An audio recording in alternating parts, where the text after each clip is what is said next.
What's going on, guys, and welcome back to another video, and welcome to your stimulus package update and daily news report for Monday, March 14th. Now, we have a bunch of stuff we need to get to today because I do have a stimulus update for you, and I want to explain how lawmakers are questioning whether stimulus at this time is really a good idea. And I want to break this down because the numbers are starting to make sense, which means it would be very questionable whether or not we see any additional relief to the American people. And this is a huge problem.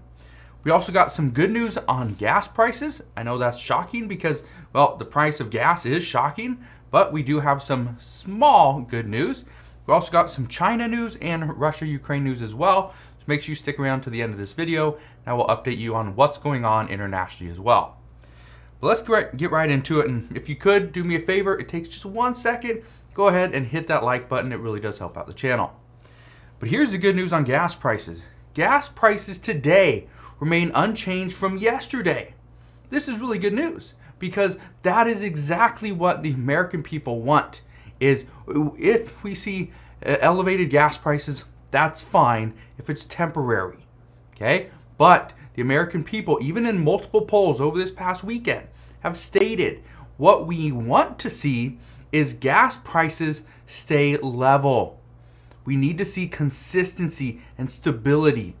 And just to give you an idea, over the past 2 days, gas prices have gone down. They've actually gone down 0.001 cents.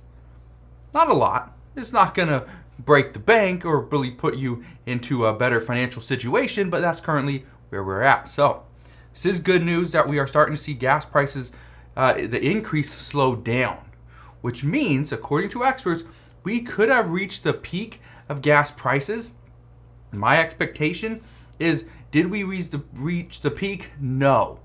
I don't think we reached the peak. What I think has happened, just based off of a lot of research, is the American people can't afford gas prices at that current price, or they're waiting to see some form of relief here. And so what's going to happen is we could see gas prices stabilize at that number, at $4.32. That's nationwide, okay, across the United States. That's the average for a regular tank or a regular gallon of gas. But if they stabilize at $4.32 or come down a little bit, eventually they most likely will go right back up. And again, then they would probably normalize at some point a little bit higher, but we'll see. Now, I want to give you a warning, okay? Because just over the past probably week, I've seen a lot of reports on this. And I saw reports here in the Washington State as well of people doing this. But right now with gas prices where they're at, okay, at over $4, across the United States, we're seeing a lot of people, a lot of reports of gas theft, where people are trying to siphon gas out of your tanks. And they do this in the middle of the night. So here's a little tip for you guys. If you have a locking gas tank, okay, the cover locks when you lock your car, that would be great. But if you don't have that, don't go and buy a new car. That's not going to fix the problem, okay? What you need to do is you can go to your local AutoZone or auto parts store, buy a locking gas cap. You can also get them off of Amazon. Go and get one of those and I think you can get them for like under $20, and they will help deter thieves from trying to siphon gas out of your car. Okay? Now, most newer cars have a locking gas tank. Some don't. So if it doesn't, that would be a good option for you. All right? Just wanted to give you a little tip there because I know a lot of people, if they woke up in the morning after they just filled up their tank that night, they wake up, there's no gas in their car, or it's pretty much empty, they're going to be extremely frustrated. Right? Almost mad to a point. So, do what you can and try to prevent thieves from trying to steal your gas. Now, we also have some good and bad news as well in this video, and it's regarding additional stimulus. The good news is lawmakers are talking about additional ways to provide assistance to the American people and assistance from the federal government. Now, the reason why I say this is good news, well, obviously, providing any relief would be great news. But the reason I say this is good news is because this is coming in a time when the American people are struggling. We are seeing inflation's running up. Prices of gas, food, rents, utilities, everything is getting more and more expensive. But at the same time, because everything's going up and people locked in their wage increases, let's say in the past 6 months, well, here's the problem with that. If you locked in, let's say, a wage increase let's say on January 1st, right? Where was that a little over 3 months ago?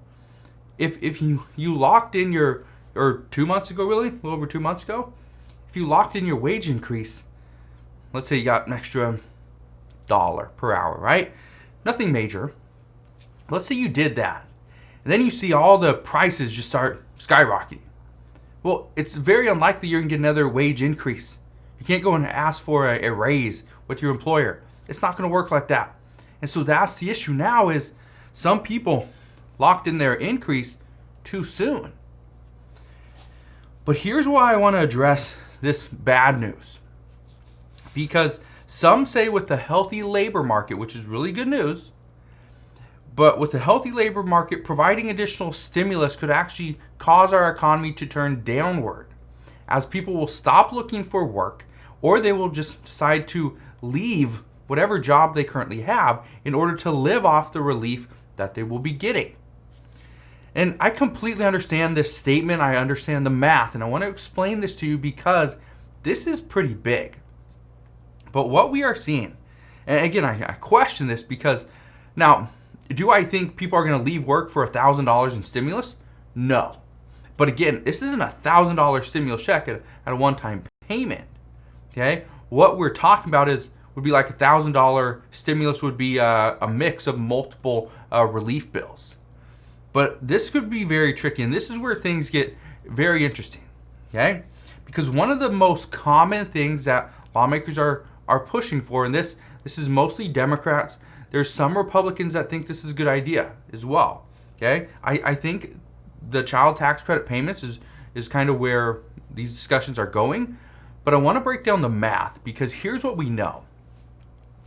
And many lawmakers worry that parents would simply stop taking their children to daycare centers.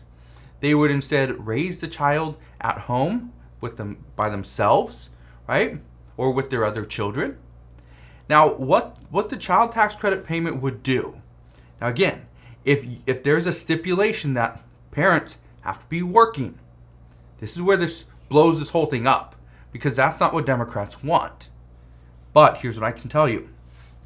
Let's say a parent gets $300 to $350 a month, or let's say $250 a month for a child staying at home, right? Or you're going to school or whatever, right? Just $250. We'll make it simple. $250. Okay, here's $250. That's not bad. That's not going to get somebody to quit their job, right? No way. But then let's add in the reduced expenses of a daycare center, which would probably be, let's say, on average, I think it's like $50 to $60 per day. Well, let's say you go 20 days a month. That's $1,200. Okay, so you add in that additional expense that you now don't have, $1,200. You add that to the $250. That gets us to $1,450. And then let's add in gas. Well, let's say gas prices are, let's just say $5 a gallon, right? Say $5 a gallon. Again, for simple math, I'm not great at math. $5 a gallon. The average family fills up their tank with 100 gallons of gas per month. Okay, that's $500. So now let's add that into the $250 child tax credit payment and the $1,200 child care, the child care center, right? And then let's, again, the $500 for gas. All in, that income, that change, that shift would be $1,950 per month. Do you think a parent would quit their job, wherever it is, to get $1,950 a month? It's possible. And that's the worry. And so I see why some lawmakers question whether this is a good idea or not. Again, this is why Republicans are saying that and this is something that Senator Joe Manchin requests as well, is a work requirement that you have to be working to receive this child tax credit payment. And again, this is where I bring this up, is because the good news is we do have a healthy labor force, right? We do have, unemployment is going down, right? We have maximum employment according to the Federal Reserve. This is great news. The bad news is, would additional stimulus cause any issue to that? And the answer is unknown. But lawmakers question whether or not this is a good idea. And this is the biggest form of stimulus that we are going to receive.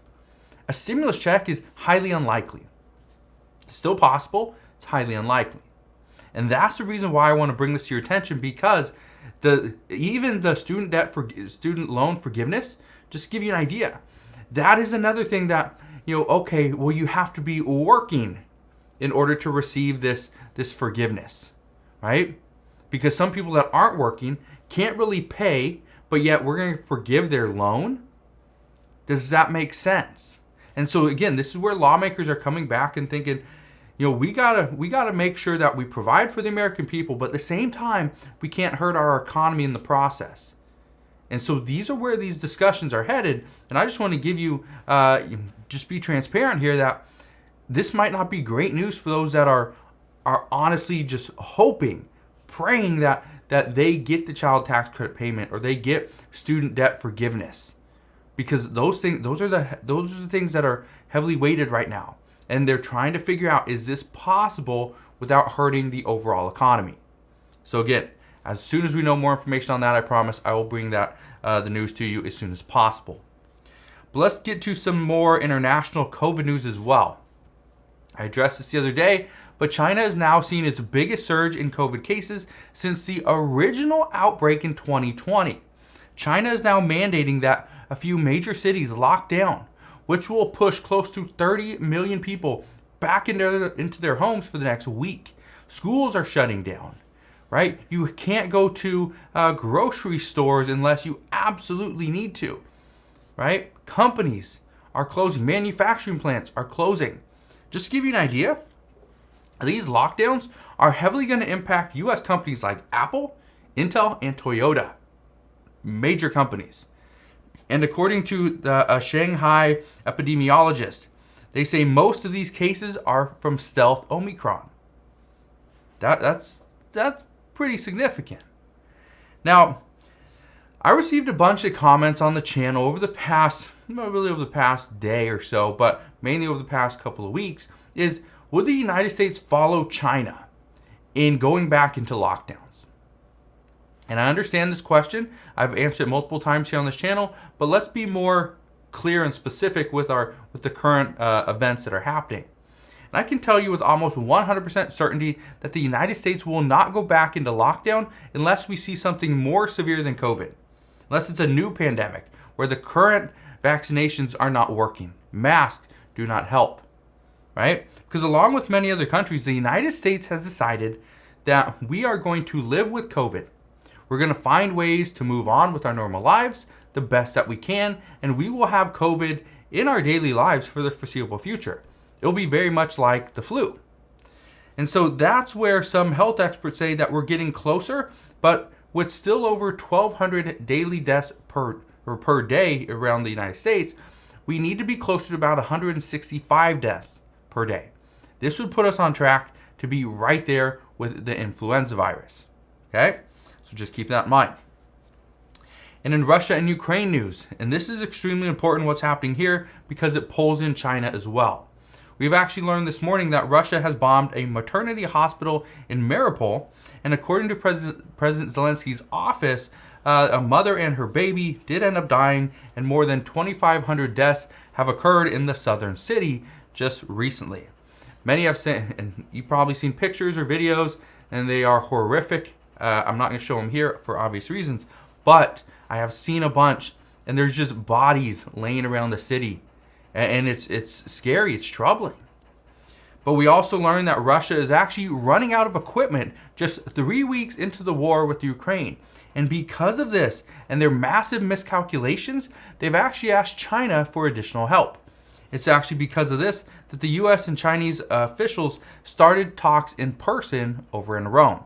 The discussions will be on attempting to get Beijing's help to exert influence on Vladimir Putin and pretty much get him to end the war before he decides to bomb the Polish border by mistake. Because here's what's happening. Right now, many western areas closer to the Polish border are getting hit. And the worry is that any further miscalculations could actually result in a war between Russia and NATO, which at this point, Russia would likely call on China for additional assistance because they're running out of equipment. And if they run out of equipment, guess what? NATO has a lot of equipment. Okay? The United States has a lot of equipment. And right now, here's the issue, and this is the reason why the U.S. is trying to work with China. China has a lot of issues. China has a current lockdown. Okay, they have zero COVID policy, which is going to impact them. Their stock market is falling. Their housing market is collapsing. Their economy is coming to a halt. And this is not something that China wants to get involved in at this moment. Because if China were to get involved with Russia and go into war with NATO, that will create a major issue. But experts predict that China could be the saving grace here, but it will likely take quite some time. So we will see what happens. But what I can tell you is everything that's going on right now is just shocking. I turn on my computer and I look at the news and it's like, are you serious? That's really happening right now? I pull up my phone, I'm looking at the news. I'm always looking at the news. It's like, oh my God, really? That's what's going on right now? I look at the stock market and I see prices just falling. It's crazy what's going on right now, but again, I will be here every step of the way. I will keep you updated on what's currently happening and what we can be looking forward to in the future. So make sure you do yourself a favor. Go ahead, hit that like button. That actually does me a favor. It does really help out the channel, but go ahead, click that subscribe button so you never miss an update. Make sure you come back and watch later on today. Got a bunch of stuff to discuss as well. So again, thank you guys for watching. Have a wonderful rest of your day. Consider subscribing, and I'll see you guys on the next one.